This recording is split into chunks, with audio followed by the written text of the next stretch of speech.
get here early. Good job. Thank you. I'm a few minutes behind, but there was one more thing I'm still pulling off. Like, this is the problem. I'm gonna give you guys full disclosure what's going on here. Uh-oh, hold on. Something else is happening. See, I'm pulling it off still. Um, I still have one more thing I'm pulling in. What is going on? Full disclosure, as I was pointing out a second ago there. Um, I'm beginning to do what I always said I wouldn't do with this. This is supposed to be a laid back, chill. We go through the stories that are on my mind. I give you my takes, but of course, I give you guys what it is that's happening from the mouth of the people that are saying it, so you don't have to believe me, right? In this case, I've begun to do what I've always done, which is over prepare. That's why I go over sometimes. It's also why sometimes I'm late, and I'm still over preparing now. There's tons of things happening, but every time I want to tell these stories, I feel like I can't just let myself be the one that tells it. I want to be the people that are there and read directly from the experts that are telling us the real issues and the real details of everything that's happening. Because I mean, really, what do I know? Still though, let's jump right into it. Oh, look, what's up, Ma? She's here. My mother told me she might not be here today, but she checks in still. Also, the few of you guys were jumped in early. I did want to respond. I saw a few of you. Dragon Shepherd, good day to you as well. Party people from Nixter, the Trickster Dragon. The dragons are all over the place. You guys are a tight-knit group. Also, Faye Cat says they're on time and they finally get to put in on the chat how much they're enjoying the morning watch parties. I appreciate it. I'm enjoying these, I guess, midday for the East Coast people, but mornings for everyone else. I'm enjoying them as well. Also, as I've told you guys before, like the stream, subscribe to it, share it, let everybody know what's happening. Like it right now, actually. Let's get these numbers up and let people know what's happening. And in case you guys don't know, the stories that I roll through this hour, we repost, put back up, clean it up, cut out all of my extra talking that I don't need to do, like I'm doing right now. And you guys can check those out as well too. Don't forget to hit those videos up, share those as well. We got to get the word to continue to spread here. One last note before we jump in. Just last night, I'm not sure how many of you guys remember Rick Strom, also on TYT Network, TYT Sports. Go check out Rick Strom show as well. You check it on YouTube. He's putting together some things. He and I spoke last night over a variety of issues that we usually don't get to talk about here on our channels. And it's over on his. He'll be putting it up later. But we went through streamers that I didn't know existed and the trouble that they cause online.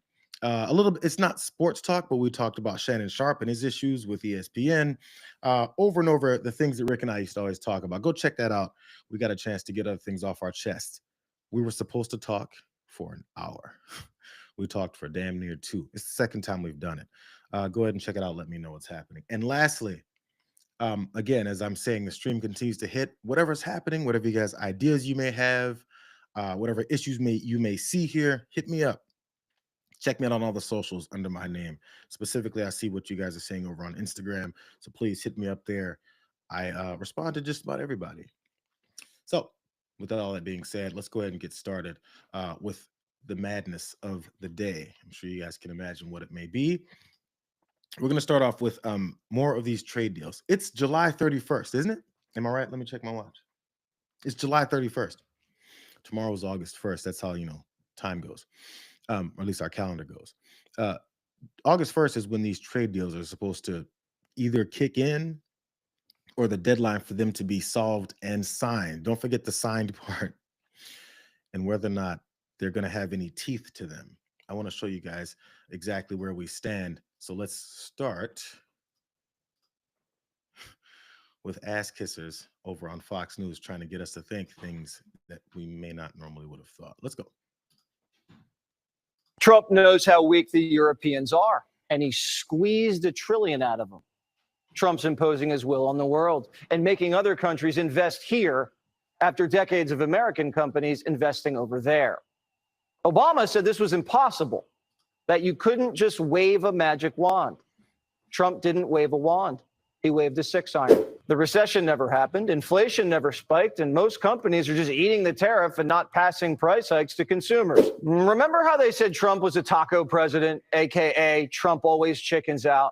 Well, the world chickened out. Europe called him daddy, and daddy just gave him a spanking. And now they're worried about daddy's mood swings. Why you're in a bad mood?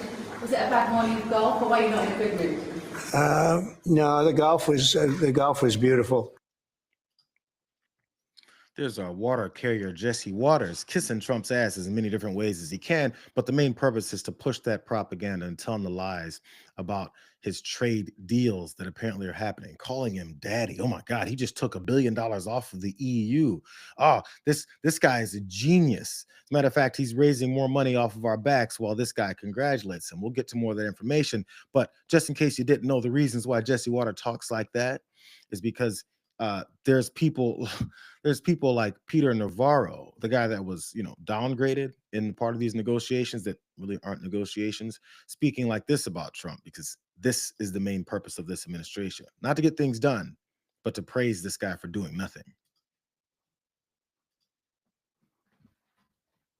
Well, so all of these things are working really, really well. A lot of people, Maria, talk about Donald Trump for the Peace Prize, the Nobel Peace Prize. No, I'm thinking that since he's basically taught the world trade economics, he might be up for the Nobel on economics, because this is a fundamental restructuring of the international trade environment in a way where the biggest market in the world has said, you're not going to cheat us anymore.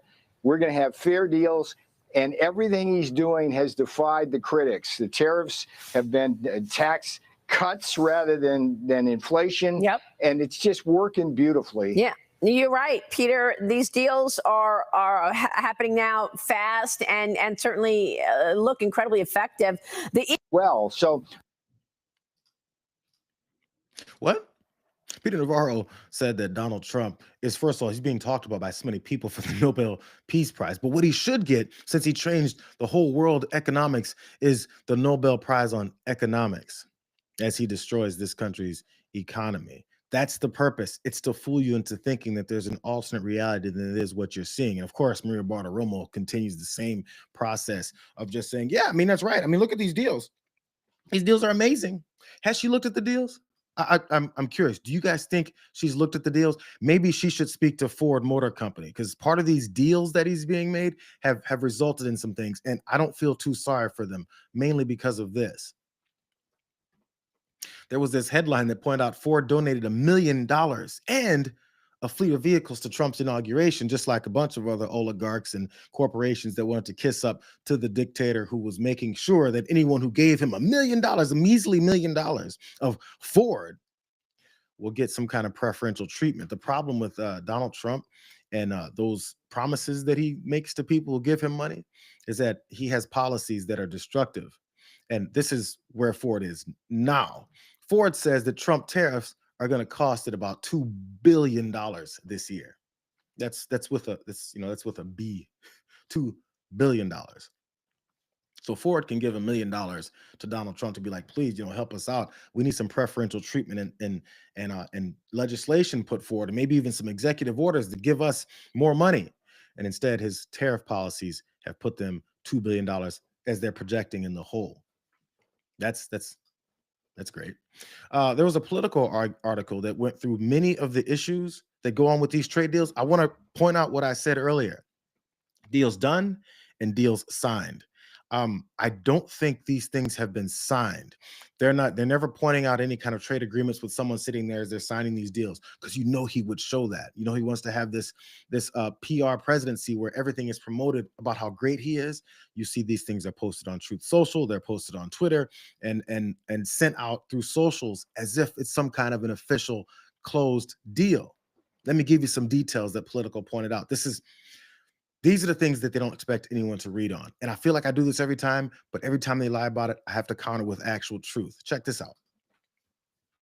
This article covers all the deals that they're talking about, from EU to Japan to UK to Indonesia, the lack of their one there, and even their battles with China. So starting off here.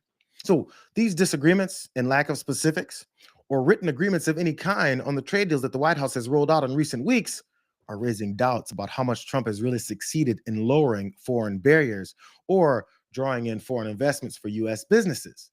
even as he dramatically expands the protectionist policies that decades of American leaders have sought to knock down. In other words, it's not working. He's saying these things are happening. He's refiguring everything, but what he's refiguring is nothing. In fact, it's just a tax on us. That's why they keep saying the opposite. More.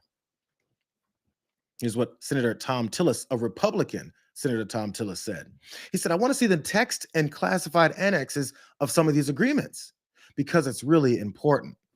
Why is Tom Tillis right now going to say he wants to see the text of these agreements and these things that Trump has been touting? Why won't you ask that before you support it and say, look, we were completely refiguring and the American economy is on a roll? Did you see any proof of that? More.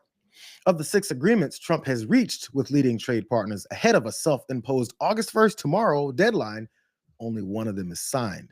The Trump administration also reached a separate understanding with China to temporarily halt an escalating trade war, with a negotiating deadline extended to August 12th. That's why Jesse Waters off the top there kept talking about, they call him the taco president, but he's actually getting things done. How's that pushed to another deadline with the trade war with China going, since they're going right back to August 12th again? Don't forget, these things started on April 2nd. We're about to be in August, and they're still pushing back some of these things. Isn't that ridiculous? More going on, though. I'm gonna read through all these because they're very important. Pay attention, please. Now, the one signed agreement inked with the UK in May was also light on details. I said it when it happened then too, with the implication that the two governments would negotiate further to implement the high-level commitments that they made. For example, the British government is still pressing for the US to make good on its commitment to eliminate tariffs on steel and aluminum. That was part of the whole big part of the deal. The two countries are also still haggling over restrictions on agricultural goods and other key sectors. That doesn't sound like a deal that's done, despite the fact that Donald Trump said, we just signed with the UK, the best deal ever. It's all over. Amazing things are happening. Welcome to the golden era. More. About to be more. Here it is.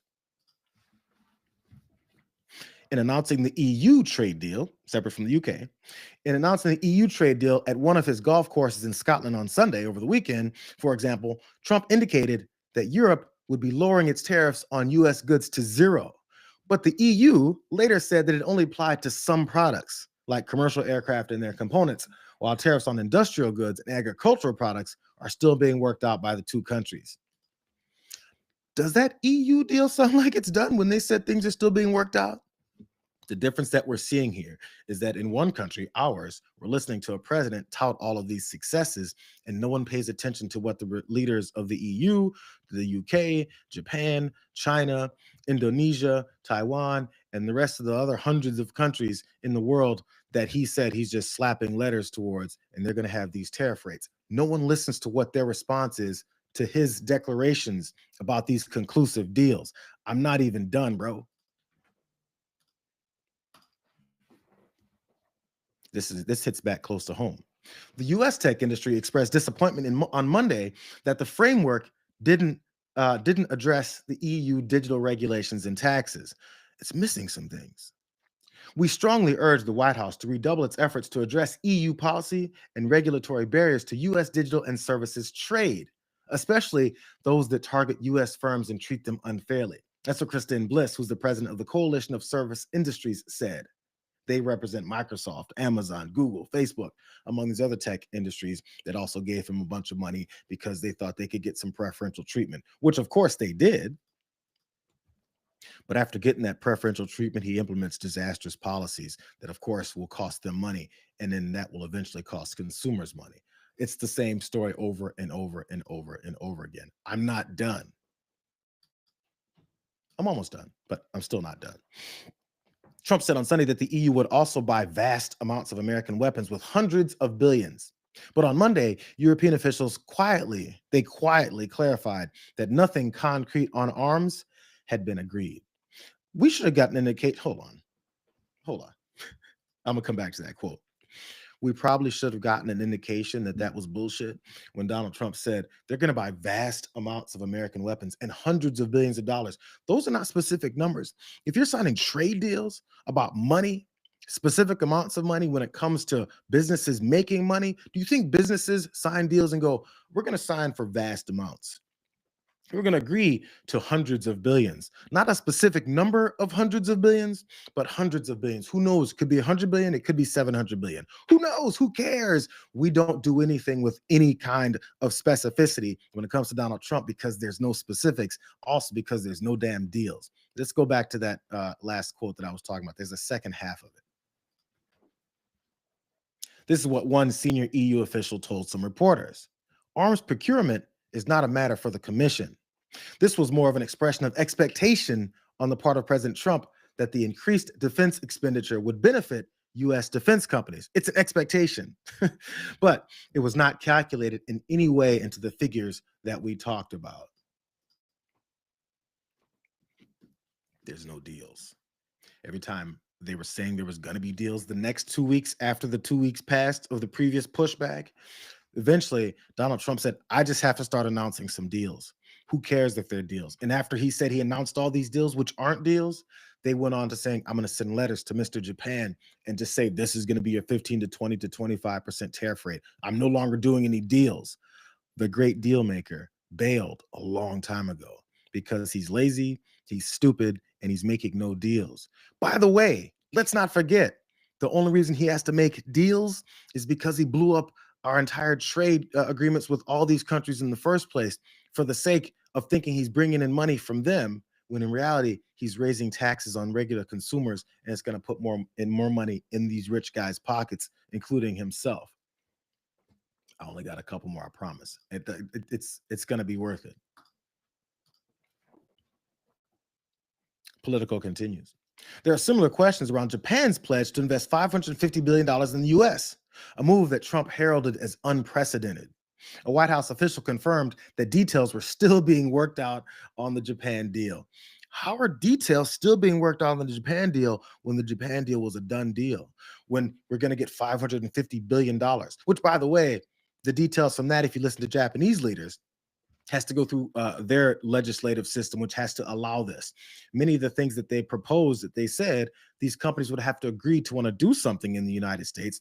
And the level that the Japanese government would have played in that is to offer loans and grants potentially to these businesses. And if those businesses didn't want to, they don't have to take it. And on top of that, even if they want to, as I pointed out, the legislative body has to agree to it, which they're not likely to do. And this is the best part, because there's this new wave of populist leaders in Japan, according to the Politico article, that want to put Japan first. So they're not likely to even want to be on board with this because it's bullshit and it actually doesn't help them. So why would they do it? But Donald Trump is touting huge successes. Last part on this Japan stuff, and then I promise I'm done reading.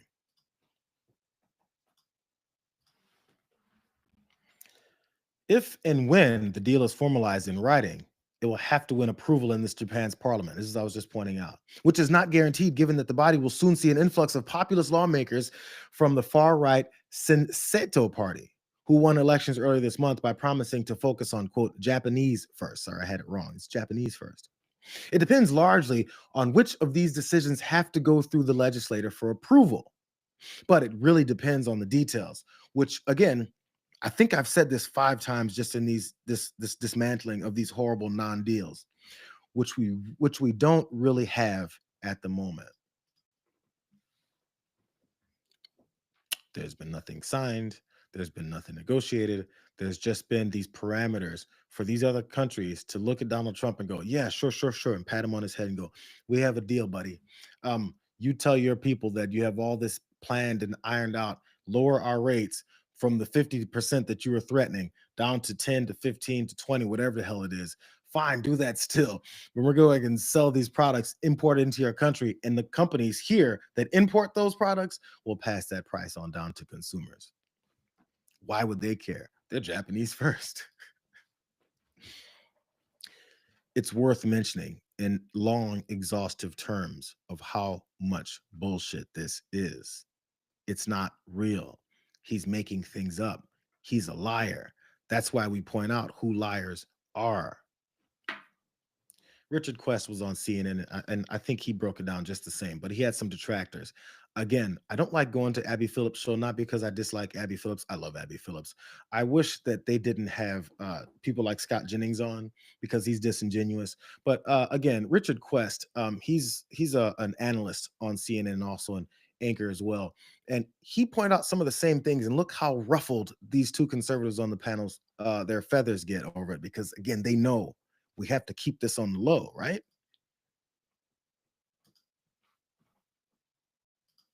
And Abby, the deals. Let's talk about the deals. Right. So we've got the deal with the European Union, which somebody has already described as pie in the sky. They simply will not buy that amount of energy, and nor will they invest that amount of money.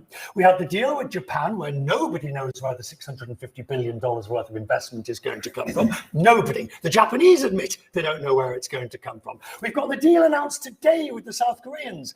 What Donald Trump has brilliantly done, he wanted a headline number, and it's around 15%. But the underlying terms of trade deals are garbage. So, Richard, what deal would you have preferred?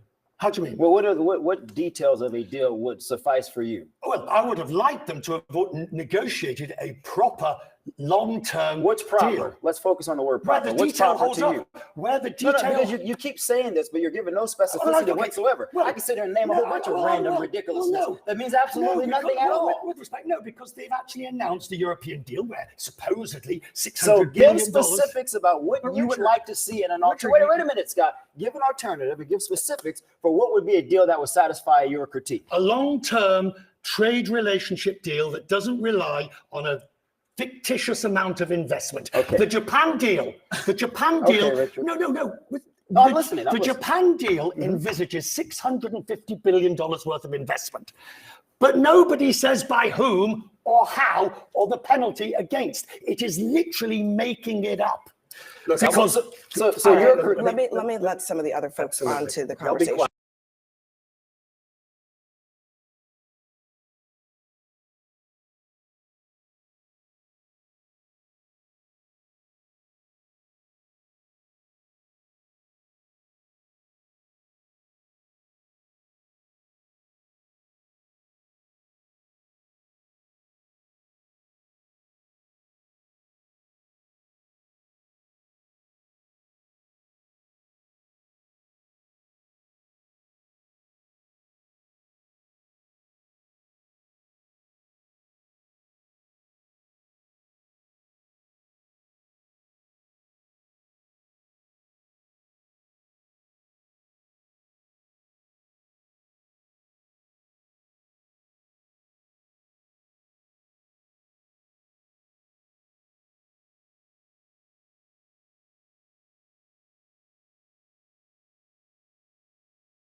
So this is not going to the hedge fund managers or all the Biden voters. This is not going to the Wall Street kingpins. They don't need any of it. This is going to the Trump blue collar voters, the people who Joe Biden crushed, the people who didn't get a raise under Joe Biden for 4 long years, the people who cannot afford their gas because Joe Biden shut down our energy, who can't afford their groceries because Joe Biden drove up the price of everything. And it is a message from us to them, from Trump to these folks, that he is here to deliver for them. You know, I got the idea from the president. I mean, the president said maybe we ought to do a little rebate.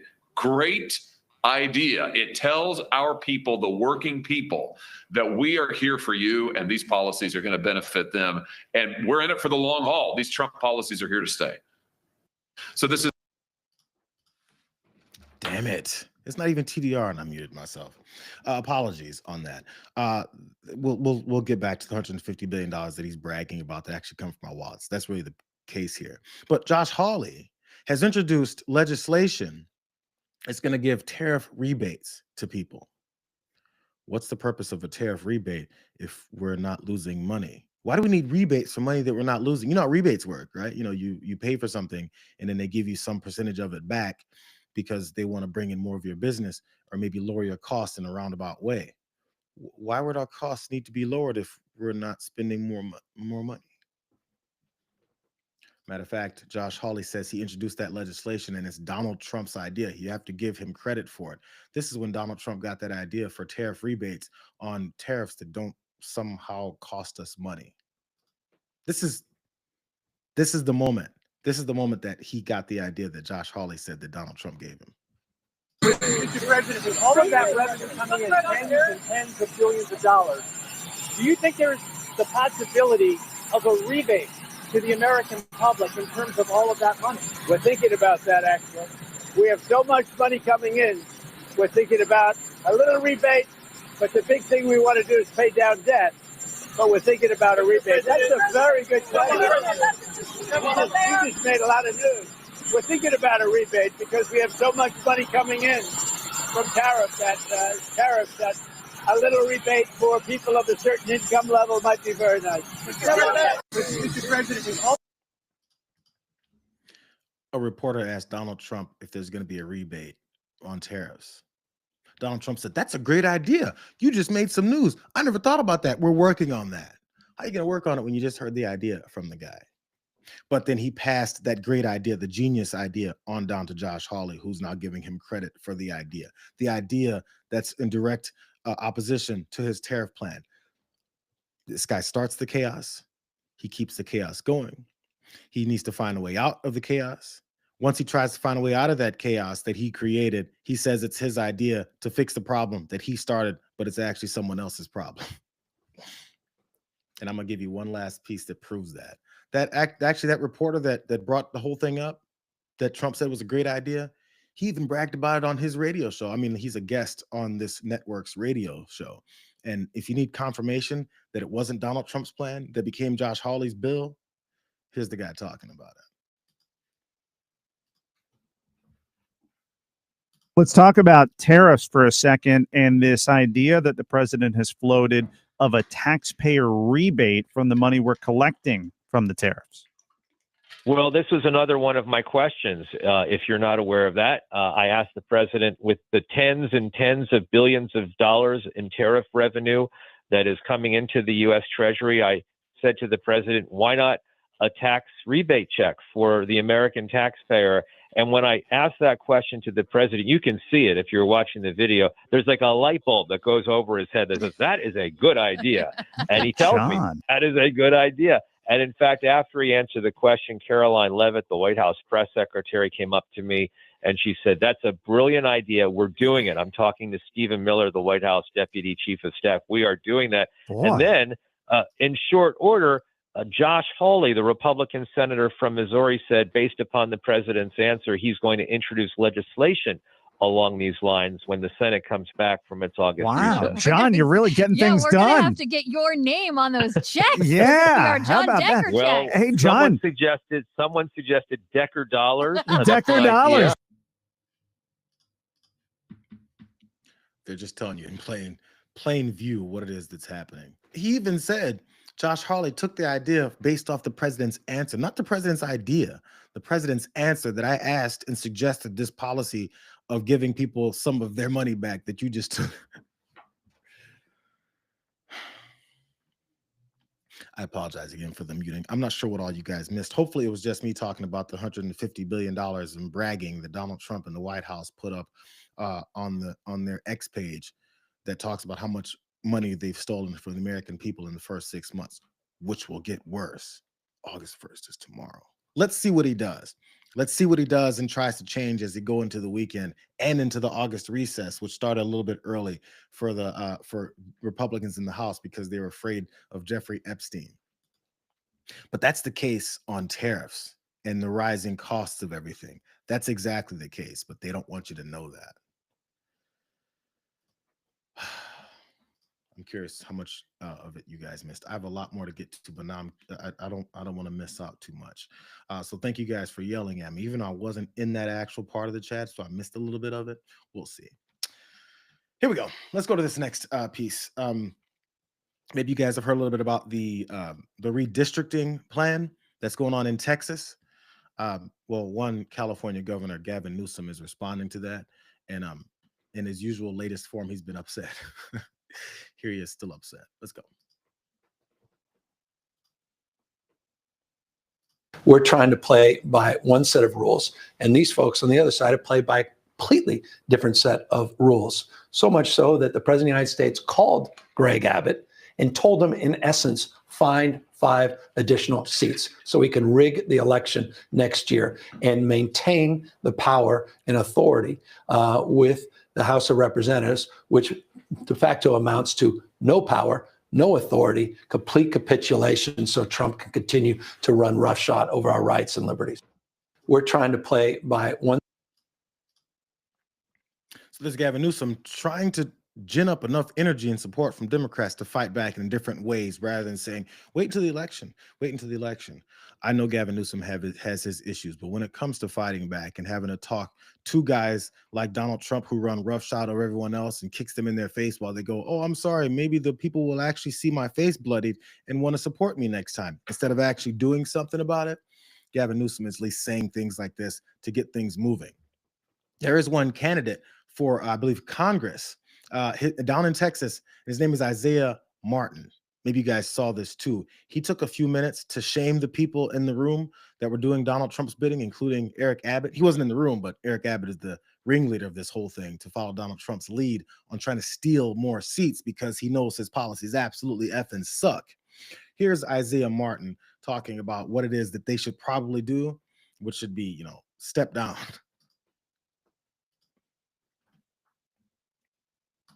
Because the game is rigged. We already know this way the situation is going to be.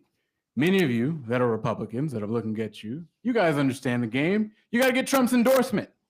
That's the name of the game to be a Republican nowadays. And you know very clearly that Trump told every single one of you that he needs 5 seats. There will be a retaliation for that. You've seen states like California say that they will gerrymander Republicans out of their states. You see the same thing in Maryland. The same thing is going to happen in New York. While you were in here, Governor Kathy Hochul said that she will be gerrymandering Republicans out of their seats. The same thing is going to happen in New Jersey. So for all of the work that you guys see, that you guys claim to be doing, when we should be talking about the fact that we live in a state that is unaffordable for people, our economy is wrecked, people cannot find good jobs. We literally have property taxes going up every single year, despite the fact that you Republicans have been in office for nearly 30 straight years. I mean, this is the game that we live in right here. And you choose, after we literally got after one of the worst mass casualty events in our state's history, to go and gerrymander people out of their seats.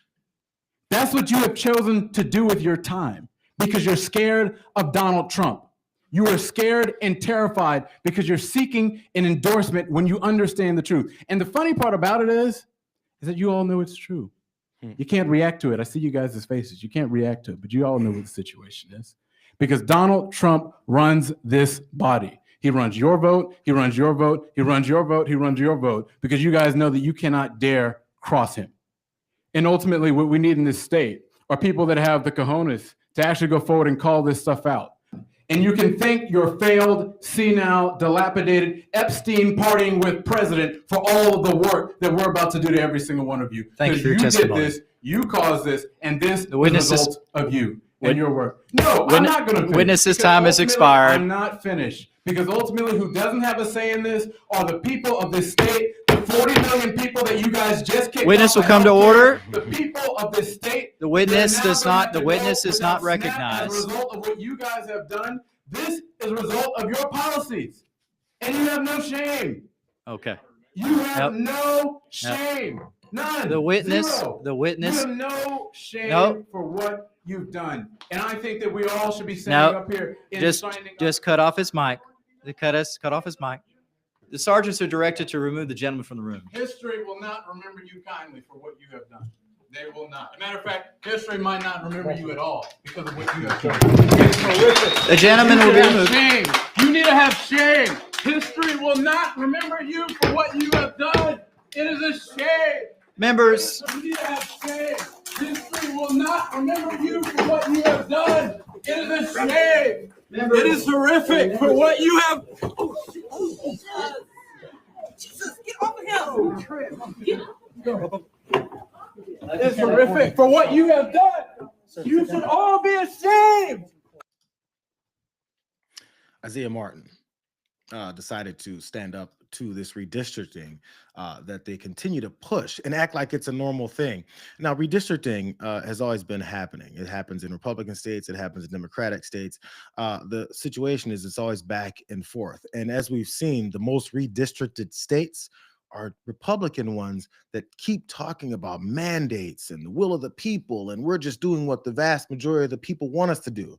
This is already under an electoral college plan that already benefits fewer people in more rural areas that always tend to vote Republican, to give them more of a say in a country where they have a lot less of a stance and honestly a connection to where everyone else is.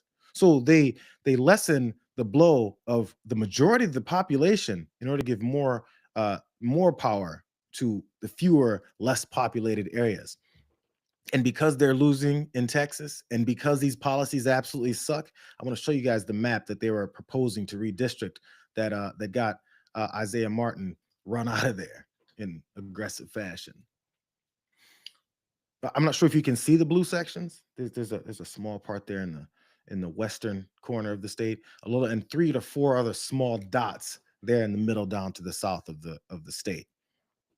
This is the proposed congressional map where it'll eliminate 5 Democratic seats because Donald Trump told the Governor Abbott to do it because his policies suck.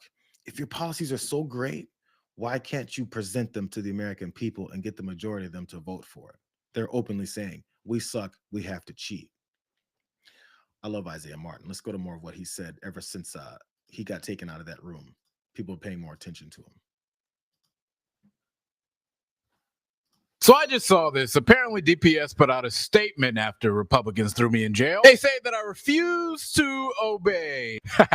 And honestly, they're right. I refuse to obey as you Republicans destroy our economy. You're throwing people off of their health care left and right. And now you're trying to change the lines in my district, and you think that we're just gonna sit back and obey? You must be crazy. So to these Republicans, the charges were dropped. You failed. And if you want to make these goobers mad, you can chip into our campaign. Link to my bio.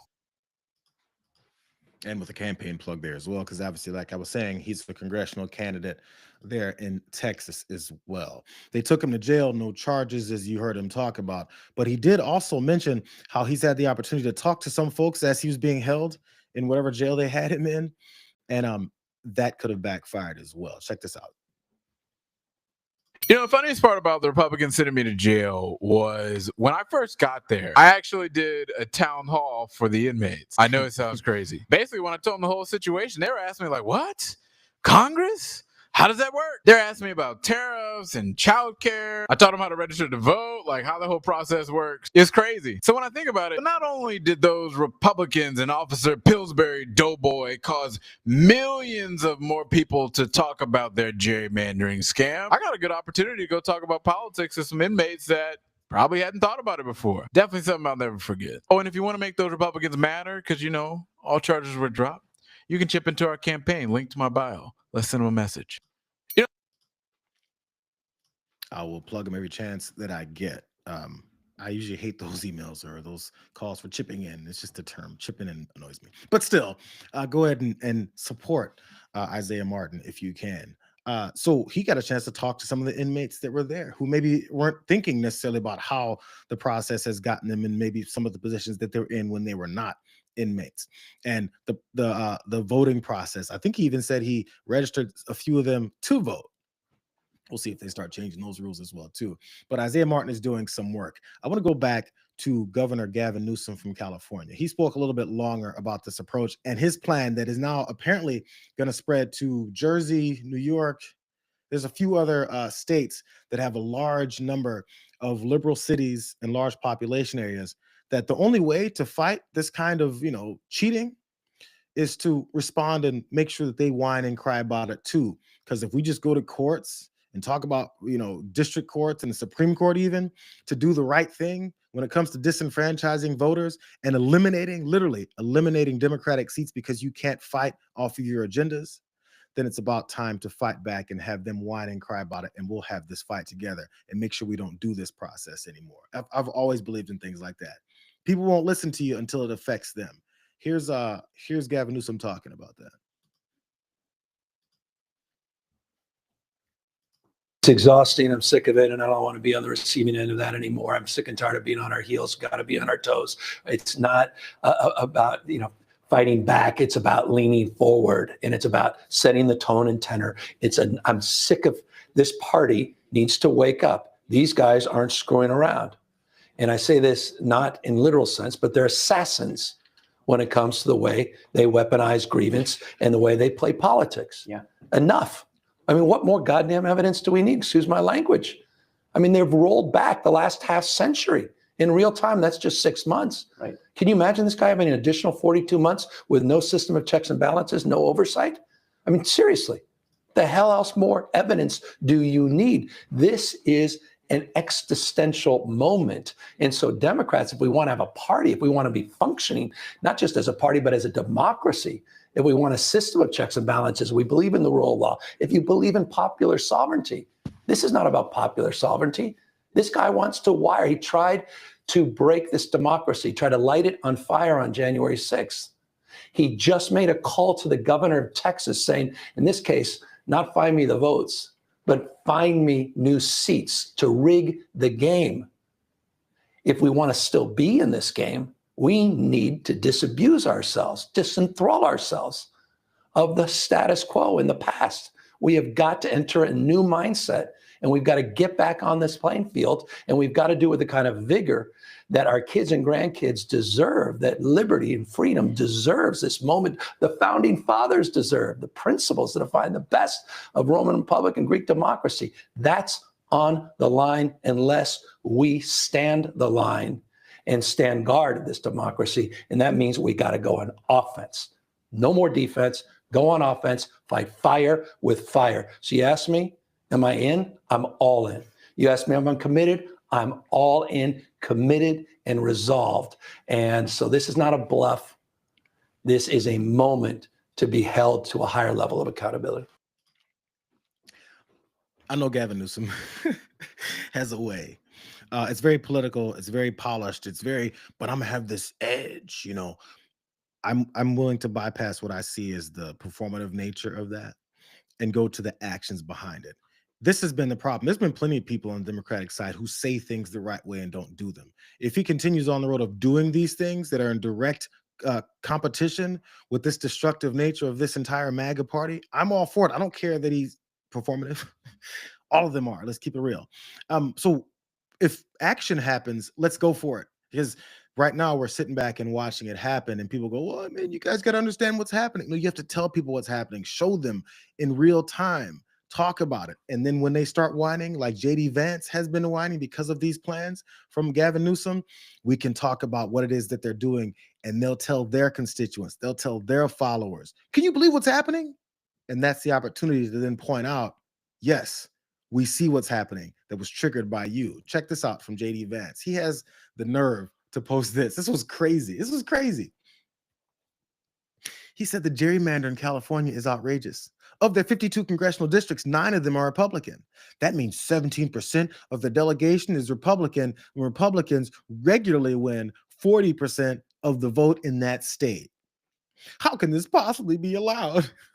Come on, bro. He's upset that there's going to be a gerrymandering in California that isn't even going to equal what is it trying to do in Texas, which would eliminate 5 more seats. So in response, he's not crying about it. There was someone that responded to what he said, though, and asked him, where's the rest of that tweet or that you edited or that you had deleted and reposted here? Here's the full tweet. Remember what he first said. He said all that and said, how can we let this happen? Look at what he tweeted before that. Someone, of course, grabbed a screenshot. It's crazy. He said the gerrymander in California is outrageous. All that stuff that I read. Just under when he said the 40% of the vote in that state, he said Republicans in Texas are right to fight back. Republicans in Texas are right to fight back. Number one, the California gerrymandering idea is in response to Texas doing it. When Texas did it, it was after Donald Trump told Governor Abbott to go do it. So he followed behind and did it. And now J.D. Vance at first was trying to act like Texas is responding to California gerrymandering, but he knew that there'd be too many people that would ask Grok on stupid ass X, is this true, Grok? And then Grok would say, J.D. Vance is bullshitting you. So in order to avoid that, he cut out the part about how Texas has to fight back. Because what else that would do? It would force people to go and look at what Texas is doing and see all that red on that same map that we just saw a minute ago and go, why is Texas disenfranchising all these voters and literally rigging the game as these policies from this administration absolutely suck and destroy people's lives, where even Republicans are going, I didn't vote for this. So he had to change it. J.D. Vance is a disaster. I got a few minutes left. I told you guys Josh Hawley was kissing up to Donald Trump.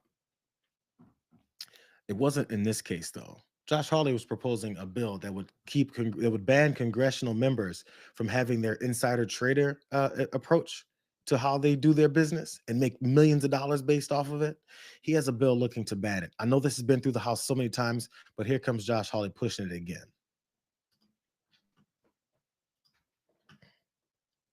Say that we have an opportunity here today to do something that the public has wanted us to do for decades, and that is to ban members of Congress from profiting on information that, frankly, only members of Congress have in the buying and selling of stock. 86% of Americans say that members of Congress should not be able to buy and sell shares of stock, individual stock, while they are members of this body, and they are absolutely correct.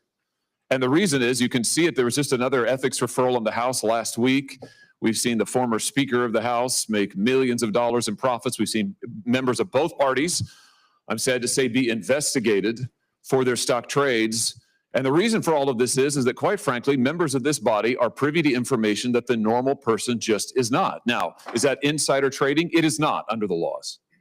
Sometimes people say, well, we already have insider trading laws. We don't need a stock ban. Well, the information that members of Congress are privy to is technically not covered by the insider trading laws, but nobody really believes that the information that we get isn't valuable. It is quite valuable, which is why back during COVID, you saw members of Congress of both parties engage in a flurry of stock trading right after they were getting COVID briefings. Were members of the public getting those briefings? They were not. Were members of the public privy to the kind of information that was being given to members of Congress? No, they were not.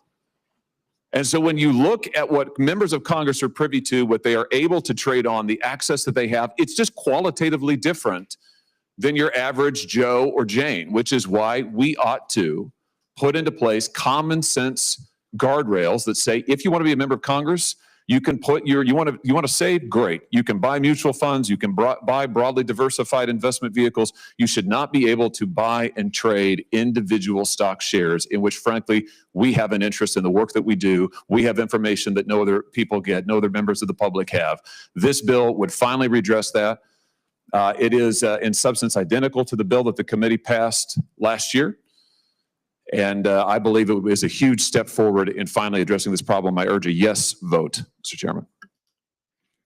Josh Hawley is introducing more legislation that's similar to what we've seen before that actually should pass. Yes, Josh Hawley is right here. He wants to make sure that congressional members don't have this inside backdoor information that he's confirming himself as being a member of the Senate, to make sure that people don't have this information where they'll get by and make money off of the information just because of their closeness to it. It seems pretty straightforward. In fact, Donald Trump was asked about it, and since it has to do with people cheating, he was like, "I'm not sure," but he wants to be on board to make it seem like he cares. Watch his answer. Senator Hawley introduced legislation that would ban members of Congress from owning or trading individual stocks. It extends to the president and vice president. Are you in favor of that legislation? Well, I like it conceptually. I don't know about it, but I like it conceptually. And, Nancy Pelosi became rich by having inside information. She made a fortune with her husband, and I think that's disgraceful. So in that sense, I'd like it, but I'd have to really see I study these things very carefully, and this just happened. So I'll take a look at it. But conceptually, I like it. And what I do think is Nancy Pelosi should be investigated, because she has the highest return of anybody practically in the history of Wall Street, save a few. How did that happen? It happened by she knows exactly what's going to happen, what's going to be announced. She buys stock, and then the stock goes up after the announcement's made. And she ought to be investigated. Donald Trump's not sure, but one thing he wants to stress is that there's one person that's taken part in this, which I believe she has. And that's the only person you need to concern yourself with. But in principle, he's on board with it, because he feels like there might be something in there that has to do with keeping me and my oligarchs from making money off these backdoor dealings, which obviously we remember happening when he was playing with the stock market as he implemented these tariffs, bragged about his rich friends making tons of money as he gave them that information right before he switched back, knowing the stock market would rebound. Odd how that works. As a matter of fact, what he didn't see was Nancy Pelosi releasing this statement in support of Josh Hawley's bill. This is going to cause some confusion amongst MAGA folks. This is what she said. We must have strong transparency, robust accountability, and tough enforcement for financial conduct in office, because the American people deserve confidence that their elected leaders are serving the public interest, not their personal portfolios. If legislation is advanced to help restore trust in government and ensure that those in power are held to the highest ethical standards, then I'm proud to support it, no matter what they decide to name it. Pause for a second. And she's talking about what they're naming it is because Josh Hawley's original bill was called like the Pelosi Act or something. Because again, the purpose here is to make sure it seems like it's only Democrats that are taking part in this, when all of them are rich, greedy leeches on our society. Continuing from her statement, she said, while I appreciate the creativity of my Republican colleagues in drafting legislative acronyms, again, her name being a part of it, I welcome any serious effort to raise ethical standards in public service. The Honest Act, as amended, rightly applies its stock trading ban not only to members of Congress, but now to the president and vice president as well. And then she strongly supports that. That might be the detail that Donald Trump hadn't seen yet, that he might not like all that much. He wants it to affect Nancy Pelosi and her nefarious activities, but not his. Weird how dictators work. Let me show you some quotes from a Fox News article. So in case, people think this is from some lib rag, this is what they said about what was going on. Here's the details. As mentioned, Hawley introduced that Pelosi Act earlier this year. Let me make it bigger. Oh, no, not that way. Hawley introduced the Pelosi Act earlier this year, but what ultimately passed through the dizzying committee markup process on Wednesday was that Honest Act that Nancy Pelosi said she's a part of. Both pieces of legislation ban all members of Congress and their spouses from trading stocks while in office, in addition to closing various loopholes around direct trades. This is the difference between those two bills, is that this Honest Act also bans the president and vice president from making those trades while in office. This is the big part about this. It bans Trump and Vance, but that provision wouldn't go into effect until after Trump and Vance leave office. Josh Hawley started this whole thing acting like he's this crusader for right and freedom and making sure that people aren't manipulating the system from their positions of privilege and power to make more money. That includes the president and vice president, Josh Hawley pointed out, except Josh Hawley's bill excludes Donald Trump and J.D. Vance, and it starts up once someone else comes into office. Everything this party does is fake. Everything that they say is populist is fake. Everything that they are implementing to keep congressional members, including Democrats like Nancy Pelosi, from doing the things that they were doing doesn't apply to Donald Trump, because Josh Hawley drops to his knees and kisses his ass any opportunity that he can. It excludes Donald Trump and J.D. Vance, not the president and vice president, only this president and this vice president. That's how this party works. So let me show you what Donald Trump said, because he didn't read that last provision that excludes only him and J.D. Vance. He went after Josh Hawley because he read it finally after that old press conference. He looked at it and he said, wait, the president and vice president can't steal and cheat and rob the way that I just said Nancy Pelosi is doing? So he posted this. This is crazy. He said, why would one, quote, Republican, Senator Josh Hawley from the great state of Missouri, join with all the Democrats and to block a review sponsored by Senator Rick Scott and with the support of almost all of the Republicans of Nancy Pelosi's stock trading over the last 25 years? The information was inappropriately released just minutes before the vote, very much like sabotage. The Democrats, because of our tremendous achievements and success, all in caps, have been trying to target me for a long period of time, and they're using Josh Hawley, who I got elected twice, as pawn to help them. I wonder why Hawley would pass a bill that Nancy Pelosi is absolutely in love with. He just said he liked it too. He's playing right into the dirty hands of the Democrats. It's a great bill for her and her, quote, husband. Are they not married anymore? But so bad for our country. I don't think real Republicans want to see their president, who has had unprecedented success, targeted because of the whims of a second-tier senator named Josh Hawley. Josh Hawley is a second-tier senator because he introduced legislation that would include the president and vice president into not having these backdoor insider trading access. Except he didn't read the part that excludes him, or else he'd probably still be all on board for it. One last part here. Donald Trump mentioned Rick Scott as being one of the people that was against this, and that's why he's now against it. I'm going to tell you why Rick Scott is against it. This is again from that Fox News article.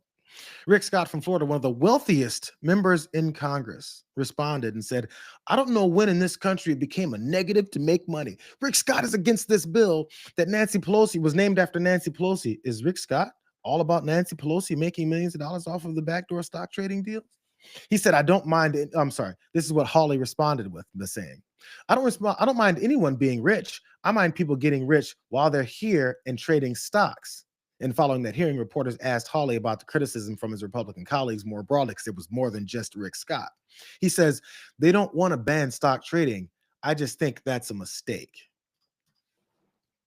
So Josh Hawley's now fighting with other members, Republican members of Congress, that are like, yo, we make money off of this. What's the matter with you, bro? We're supposed to be making money hand over fist and fooling Americans into thinking that we have populist views, when in reality, we're stealing more money from them. And that's just how this game works.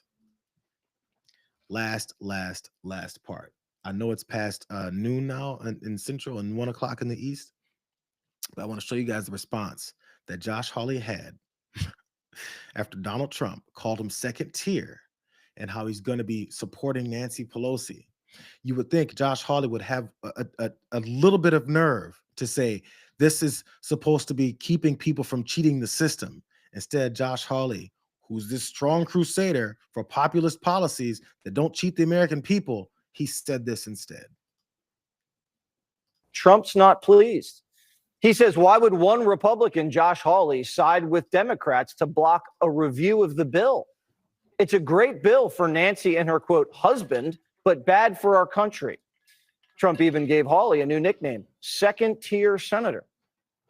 Josh Hawley joins me now. Are you a second-tier senator?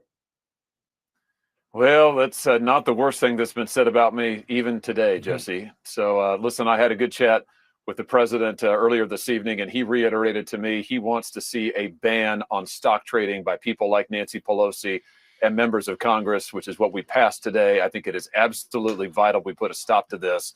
Pelosi shouldn't just be investigated. She should be prosecuted. And we need to make what she is doing and other members of Congress is doing illegal. I mean, you shouldn't be able to go up to Congress and get rich by trading on information that only you have and not members of the public. Right now, lots of members of Congress are getting by with it. We need to make the whole thing illegal. So when you spoke to the president, did he explain why he called you second tier? Well, I think that the president, a number of people who are opposed to banning stock trading had said to the president that he would be covered by the bill. He'd have to sell Mar-a-Lago and sell assets. Not the case at all. The president and the vice president, all their assets are totally exempted. And here's the point. This is what we talked about. The point of this bill is to ban members of Congress from trading on the information that only they have. I've supported this bill for years, Jesse. I think we call it the Pelosi Act. It is named for her because she is the poster child of this kind of behavior. It ought to be illegal and it ought to be prosecutable. Donald Trump called this guy second tier. Donald Trump called this little lemming worm second tier for introducing legislation that exempts Donald Trump from the responsibility that they're slapping on everyone else that should be there. And instead of saying Donald Trump has this wrong, maybe he's a cheater too. He's like, I mean, it's Nancy Pelosi who supports this thing. Everything is upside down. It's a constant weave of lies that they expect you to believe just because they're Republicans, and everybody that supports them is supposed to just exclude themselves from reality and listen to them. And then goes on to talk more about Nancy Pelosi and said he promised the president, yo, I just want to make sure you know this is for congressional members, not for you. You get to keep cheating, Mr. President. Your lying, cheating, thieving ass gets to keep doing it based on my bill, even though it's supposed to be posed as including the president and vice president.